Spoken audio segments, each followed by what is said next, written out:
Hello again, YouTubers. Welcome back to the Board Game Captain. I'm the Board Game Captain. I'm Lynn. And today we're going to be counting down our top 10 games that we bought at Gen Con 2017.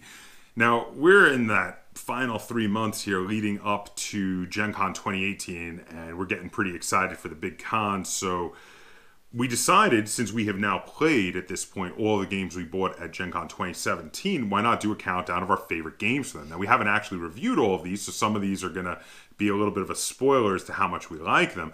But I have to say, when going through it, we had a really good haul for Gen Con 2017. 2017 was a great year for board games. I struggled with this list. Yeah, there are a couple games that you're probably expecting that are going to be on my list, but they just missed it. Yeah, I had that same sort. Well, everything on my list is like 8 stars or up for me. Like, they're all really good games. And I noticed when I'm making this list, there are multiple games that I bought this year that made it to my top 10 games of all time. Multiple. I mean, that doesn't happen. So 2017 was awesome for board games. Very, very happy.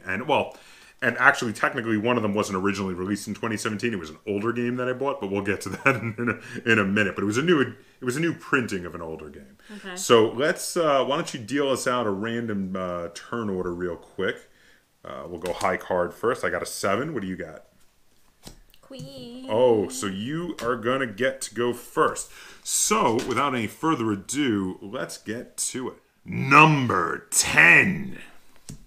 So. What's your number 10? My number 10. I almost said my first number 10, like there's going to be multiple. Is there more than one number 10? Is there like a 10.5, no. A 10.25, 10.75? I don't know what's up with me today, but my number 10 is Oath of the Brotherhood. I like this game a lot too. There's absolutely no reason for it to have a subtitle, so I refuse to say it. It is silly that it has a subtitle, I agree. It's just the Oath of the Brotherhood. It's a worker placement game with a tiny smidgen of take that. Yes. So much so that I forget that it's even an option. And we've played entire games with forgetting to use it. But you know what? You know what's really interesting in this particular worker placement game is that you're collecting resources to buy point cards. That's normal, but the resources, while you have them until you spend them on the point cards, either give you special abilities or an ability to spend them to do something.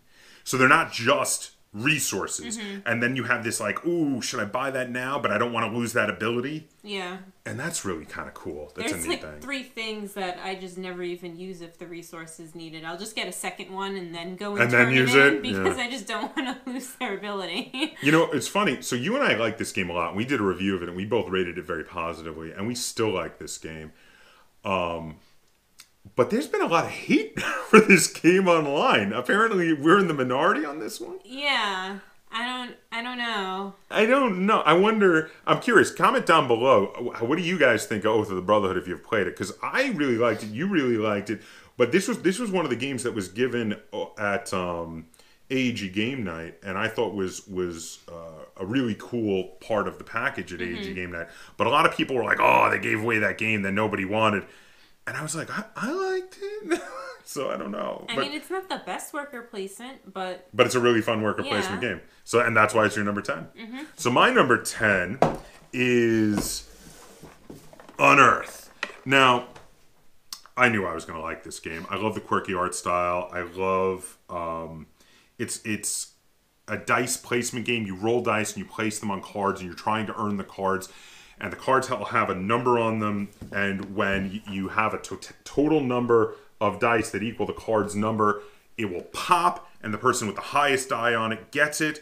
But if you roll and you place a die and it's only a 1 through a 3, instead you can get stones, and you can make stones in circles to earn these other things, these wonders? These wonders that give you extra points in a different way. So even though there's dice rolling, it's totally mitigatable, and there are strategies you can go with for if you're rolling good or if you're rolling poorly. And also, there's different sized dice you can choose, which will represent your workers. There's 1d4, 3d6s, and 1d8. So you'll go for the d8 when you really want a high number. You're not guaranteed, but you have a better chance. And you go for the d4 when you really want to get a stone. And I really like this game. This game has gone over very well for us. And that is why it is my number 10. And that is Unearthed. What do you think? Anything to say on Unearthed? No, I like it. I forget that you can do the thing with the stones, though. You try to. It's more about rolling the dice for me. Okay, but this is a really fun game. So, number 9. My number 9 is 1750, Britain versus France. See, now the subtitle's kind of needed here. Yeah, because I mean, otherwise it's just a year. Yeah, you don't know what it's referencing in the year 1750. Yes, indeed. It's a card game where one side is the British and one side is France, and you're playing out the Colonial Wars in the Caribbean and India and North America and Africa. And it's actually fun. I didn't think I would like this game. I kept putting off playing it because I was like, oh, I'm gonna hate it, and then I actually really liked it. This is a fantastic, yeah, wow. I was gonna say, this has got to be, I mean, correct me if I'm wrong, but this has to be like the biggest surprise for you of the games that we bought at Gen Con 2017, because you, when I bought this, you were rolling your eyes, and you were like, "Oh my god, it's gonna be terrible." And then we played it, and you terrible, just not my kind of game. Yeah, but then you immediately liked it and immediately wanted to play it again. Like you were like, "Wow, that game is really good." Because it's more abstract. It's not like dudes on a map battling it out. It's sort of like the strategy behind where you're putting those dudes. Yeah. It's a great game. I thoroughly agree with you putting it on your list. Now, my number 9 is a game that Lynn beats me at just about every time we play it, but I still love it, and I still keep coming back for more because it's a very quick, very light rules game with a lot of subtlety, and that can make it a lot more complicated with the ways the rules interact, and that is Shadows in Kyoto. Now, Shadows in Kyoto is this great little 2-player game that borrows the main mechanic from Stratego, but you have far less pieces. And in this, instead of being a war, it's really about spies.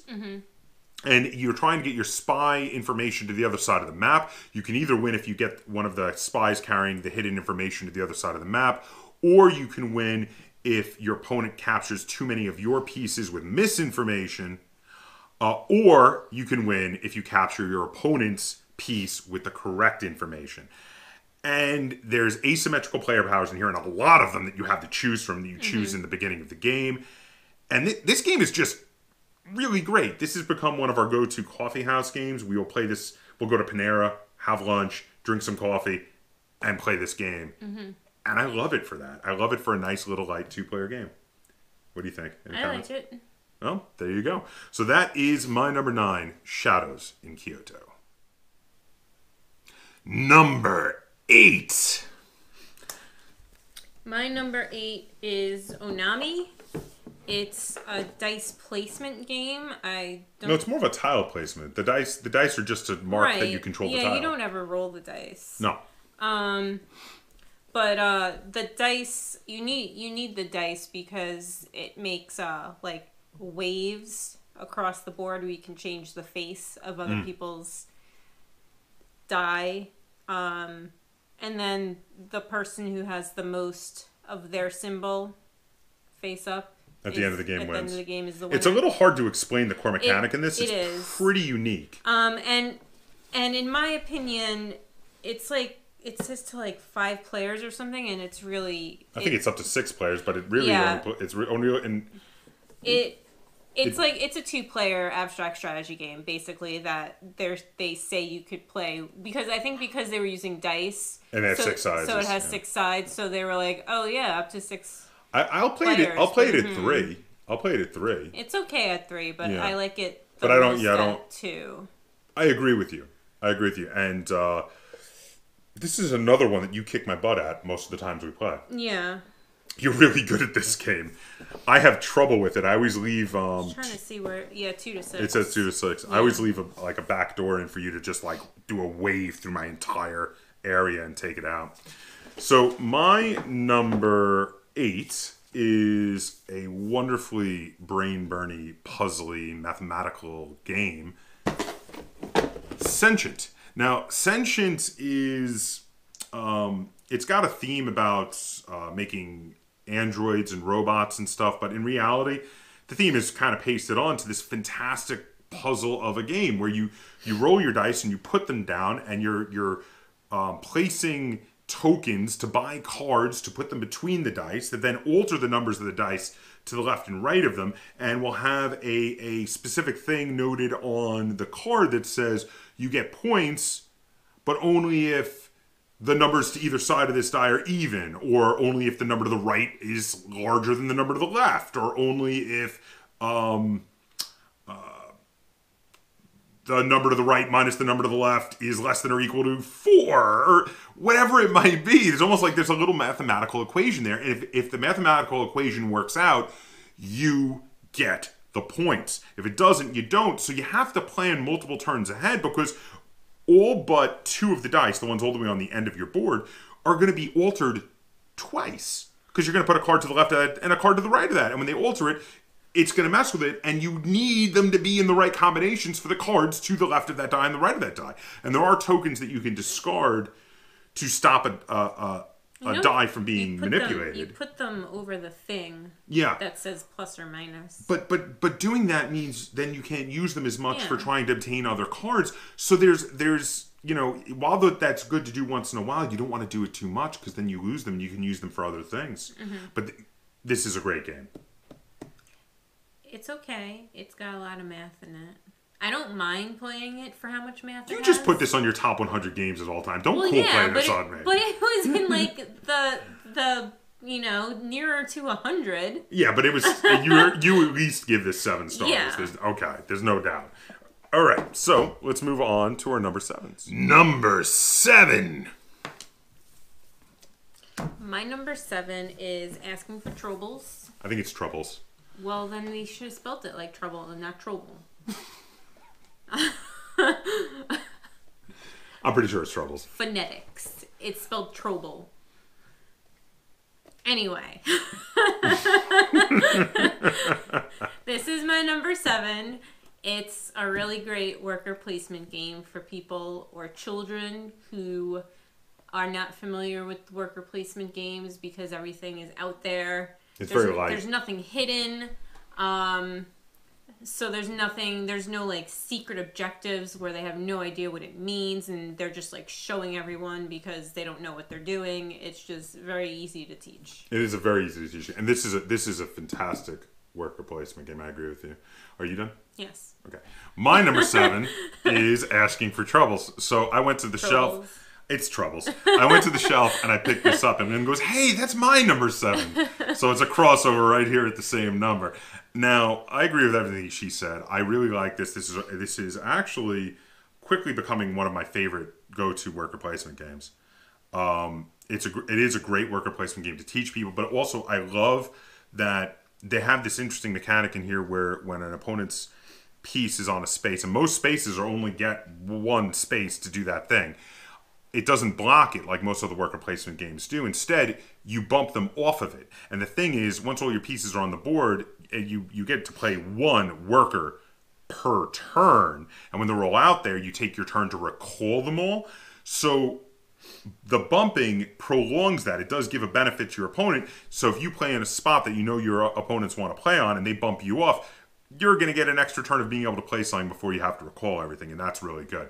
The other thing I really like about this is the personal boards, where you get to add elements to different parts of the personal board, which each part represents a space you can go to on the main board. And then when you go there, you say, okay, well, normally I get a carrot for going here, but because I added this metal ore to it, I now get a carrot and a metal ore. And that's awesome. Customizing the spaces just for yourself to get extra stuff. But yeah, that's Asking for Troubles, which is both of our number 7s. Number 6. My number 6 is Cat Lady. I'm not surprised. You guys play this game a lot. Yes. It's fun collecting the cats and feeding the cats and collecting toys and everything like that for them. It's a great set collecting game. Yeah. It really is, and it's interesting the way that kind of, I guess you could call it a tableau in the middle of the board. You've got a set of it's a grid of 3 by 3, and you either take all 3 of the cards in a row or a column, and then you you deal 3 more up, and you put a cat there, so the next player can't take those unless they have the spray bottle. Yes. Then they can. No, this is a good game, and this is another one we bring to the coffee house a bunch to play because it's a nice little small footprint game. Definitely a good one. My number 6 is a game that I think you're going to agree with me on too because you quite enjoy it, and that is Baron Park. Now, Baron Park is a puzzly game with Tetris pieces shaped tiles that you lay on your board, trying to fill up your board and build the best bear park. Just sort of like a bear-only zoo, except they also have koalas. Yeah. But the game itself is fantastic. It's just, the mechanics are simple. Animals that have the word bear in their name. Yeah, they used to say koala bear back in the day. The mechanics are very simple. This is a game you can play with everyone in the whole family. It's super fun, super enjoyable. This is one that, like, we kind of got... I think we got this with a 50% off coupon from Mayfair, which, little tear, no more Mayfair. But you know what? Okay, so Asmodee bought the rights to make all the Mayfair stuff in North America. This one was doing well. I have no doubt Asmodee is going to start printing and selling it. But that is Baron Park. I love Baron Park. What do you think about Baron Park? I like Baron Park. It's a really good game, isn't it? Yeah, this is a really fun one. And there you have it. Number 5. My number 5 is a card game, Murder of Crows. I didn't know this was going to be this high on your list. Where you are you are trying to spell out the word murder in front of you. Yes. And each card has a little snippet of a sentence on it. So when you do fully spell out the word murder, it will say a complete sentence and it will describe a murder. And it's in a darkly comical way. Yeah, it's lighthearted. There's nothing like super serious about it. It's as lighthearted as you can get talking about murder. Well, I mean, you know, there's like one of the ways you could die is like with like a nail clipper. I mean, it's things like that. Or mauled by a pack of poodles. Yeah. But you know what? Like, okay, so I've been talking with people who are non-gamers about this game because it is a really good lightweight intro-level game. And when you talk about that, it tells the story of a murder. People, they cringe and they're like, "Ooh, tells the story of a murder." And I'll be like, "Did you or did you not ever play the game Clue growing up?" And they'll be like, "Oh yeah." I'm like, "Was that or was that not about a murder? Did Colonel Mustard not beat the guy to death with a lead pipe in the library?" And they're like, "Oh yeah, that it's because it's pretty much. I mean, that's kind of the same thing as at least in the tale of the murder part." Right. So, I don't understand why people get that revulsion when you say telling the story of a murder, but yeah, no, this is a good game. It's a good set collecting game, and it's really fun. And I love the quirky little thing about reading about the murder. So my number 5 is a game that again. We've got a lot of really good lightweight games this year. This is another really good lightweight 2-player game that I like playing with you a lot, and that is Fox in the Forest. Now, Fox in the Forest was actually released a few months before Gen Con, but we didn't get it till Gen Con. And this game is fantastic. It is a 2-player trick-taking game. And you and I, years and years ago, used to have a regular spades group. That we would meet up with and go to a diner and we would eat dinner and we'd drink coffee all night and we'd just play spades. And we hadn't had people to play spades with in a long time and had moved on to larger kinds of games. And then when I heard about this and how it worked, I was like, wow, this could be something that could, in a more modern game way, recapture the kind of joy we got from playing spades. And boy, does it. And I love that it does it really well in a 2-player game too, because there was a 2-player version of Spades, but it wasn't very good. So that is Fox in the Forest. I love this game. And any comments to make on Fox? I really like it too. I don't know what else to say. Okay, fair enough. Let's get on to our number 4. Number 4. My number 4 is Jupiter Rescue. It is a cooperative game where you are all robots and you are trying to save the humans on the space station from the aliens that are invading. You have to get the humans to the escape pod, and we've never won this. It's super hard, but I enjoy playing it. And apparently a lot. Yeah, I mean, it's like, I think it's more of a challenge. Like, I want to win it. And like once I win it, I'll probably never One play day. it again. One day we will win Jupiter Red. It will happen. It will happen. And I mean, like, you know, we have like, before we play, we have like strategy sessions. We're like, okay, the last 3 games, we tried these different strategies. And they did not work. This time we're going to try this strategy. I think there's probably like a simple thing that we're just not doing. Yeah, probably. But no, this is a really hard game. But actually, I agree with you, and I do keep playing this game with you, but I just don't like it anywhere near as much as you do. I'm surprised it's this high on your list. I'm not surprised it made your list, but I'm surprised it's your number 4. That's really high. I'm also surprised how little crossover we've had so far. So far, I think we've only had the one crossover, which is kind of bizarre. Anyway, that was your number 4, Jupiter Rescue. My number 4 is Century Golem Edition. Now, this game is amazing. The mechanics are so easy. It's like 2 pages. It's one piece of cardstock, 2 sides.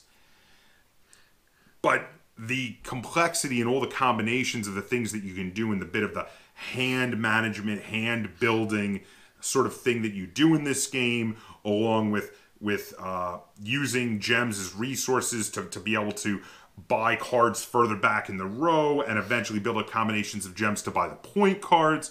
This game is really fun. This game is really cool.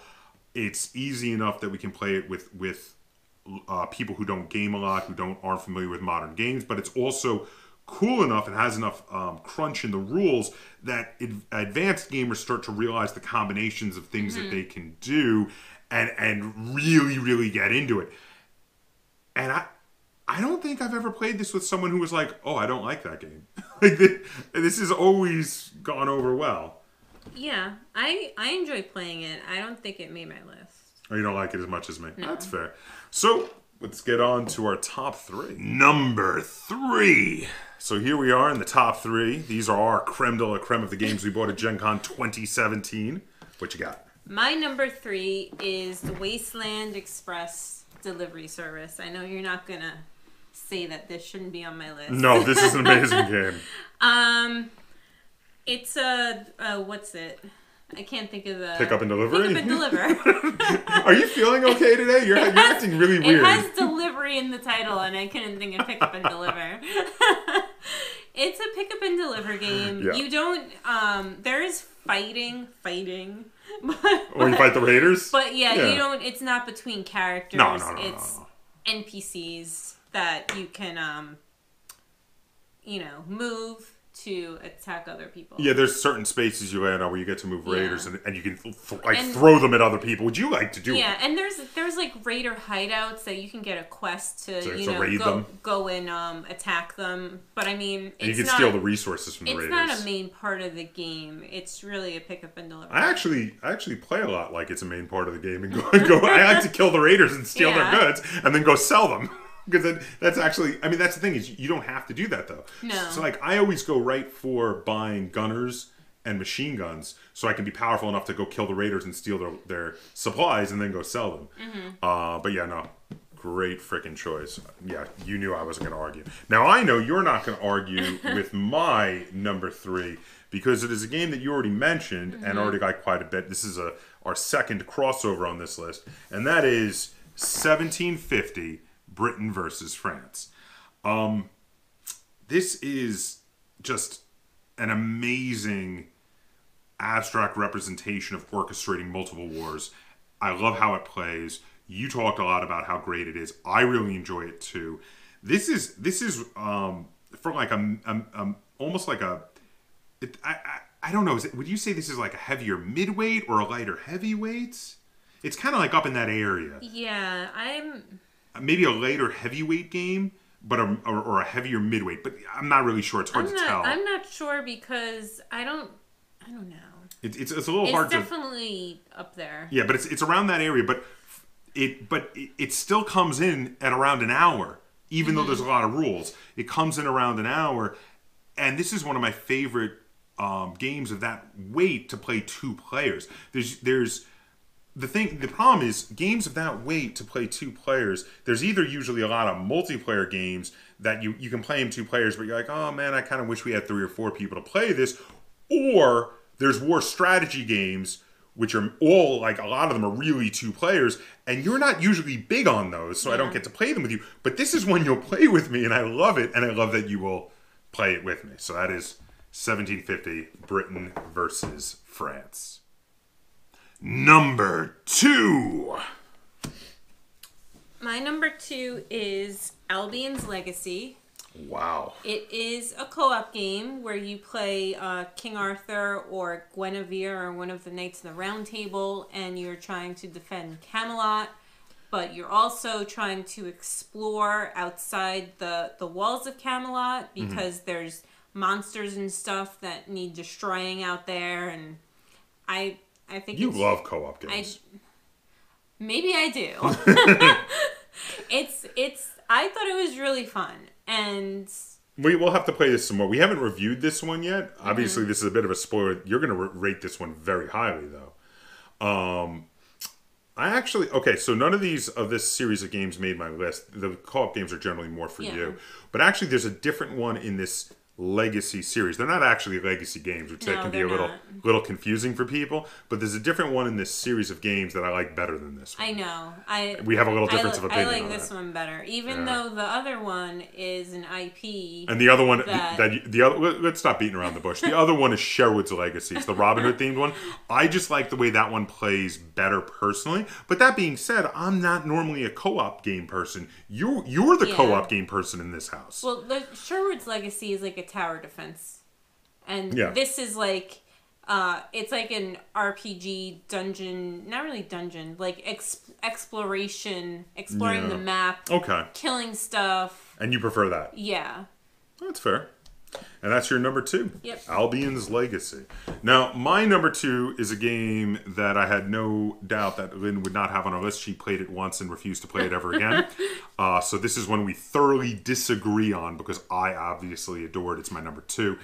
And this is a game I've been playing a lot of, but mainly with Alex. And that is Sails of Glory. Now, this is less of a board game, more of like a tabletop miniature game, though there definitely are some parts of this that feel like board games very much influence the mechanics in it. And you're playing out Age of Sail naval battles during the Napoleonic Wars in this game. Each player takes control of 2 ships. The box set comes with 2 British ships and 2 French ships. The British ships and the French ships are split up that you have 1 frigate and 1 third-rate ship of the line each, though there are many more ships you can advance to. And actually, Alex and I have taken to playing 2 first-rate ships of the line versus 2 first-rate ships of the line at this point. He's been doing a Spanish fleet. I've kept on with the British. But this game is fantastic. It's super fun. And actually, the box itself, even though we have gone and bought other ships, this is something I've remarked on a lot. The box itself is a fully contained game. You do not need to buy more ships, because 2 versus 2 is where you want to play. The other ships we got are not because we want to play larger fleets. They're because we wanted to vary. We wanted to try different ships. But actually, you really only ever want to play this game at 2 ships versus 2 ships. And I love this game. This game is tons of fun. That is Sails of Glory. Now, I doubt you have anything to talk about with that because you're not a fan. No. In fact, you probably would rate it pretty negatively. But now, is it? Well, no. It's not a game for me. I don't think it's a bad game. Oh, okay. It's not a game that I particularly enjoy playing. I don't like moving things, like like using a ruler because you can only move like 6 inches, and that's just this doesn't use that. It uses the measurement. It's not fun to me. That's fair, and it's just not your stuff. So it's not like you would rate it badly. You'd probably rate it mediocre. It just doesn't click for you. Yeah. Oh, well, that's fair. But I rate it obviously very highly. I like Sails of Glory a lot. Number 1. My number 1 is Shuffling Horror, Roswell 51. You really love this game. I didn't realize how much you love this game, but wow. I always asked to play it, and well, I used to always, like Tales of the Arabian Nights, I used to always ask to play this. You would always say no, so I just stopped asking. Well, we've played this a few times, and we will play it more. We haven't reviewed it yet. But the thing about this game is, for me at least, and you can talk in a minute about how much you love this game and everything you love about it, but for me it feels like a lot of times it overstays its welcome and it's trudging along and then just kind of ends abruptly. Now, that's not to say I dislike this game. I don't dislike this game. yeah, I don't love it like you love it. I want you to talk about why you love it. I think it's really fun. It's like you're in a B movie from the 1950s. Obviously, the 51 is referencing the year 1951. And you do need one person to be like, I forget what they call them. They're like the movie director. They're the director. Yeah. So they're kind of like a DM or GM. Yeah, this is what they call. They control the aliens, and then you have the player characters who are playing like the 1950s horror movie like tropes, like the housewife and the cheerleader And the jock. and And the robot. The professor. I love the robot. There's a robot, yeah. But okay, this is what they call that a one versus many game, where everybody plays the main characters and the one person controls the bad guys. Yeah, and you like being the bad guys, which is fine by me. But you know what? And again, it's not that bad a game. It's just that, like, and I do love the 1950s movie references. Like they have giant ant monsters, which is an obvious reference to the movie Them, and they call them They, which is hilarious. And the big robot obviously he's on the side. Yeah, here. he's not doesn't look exactly like him, but he's an obvious reference to Robbie the robot from Forbidden Planet. They have a little thing of you could see that's like vampire. Yeah, but that's supposed to be from Plan 9 from Outer Space, right? Yeah, because they had a couple other of them. I think they're called the Strange Neighbors or something. Yes. And they look like her plus that guy who was the wrestler that he hired for that movie. I forget the guy's name. Yeah. But they were all the zombies in Plan 9 from Outer Space, and they play them. But wow, this one. Okay, I knew you liked this game. I did not know you liked it so much it was going to be the number one in your list. This one surprised me that you chose it. I doubt my number one surprises you as much. No. Because my number one is Wasteland Express Delivery Service. Now, I know you're not going to disagree with me on this one. No, I actually really like this. Yeah, because this is already on your list. This was another crossover. We had about 3 crossovers, I think. And now, I'm actually surprised there's so little crossover on this list.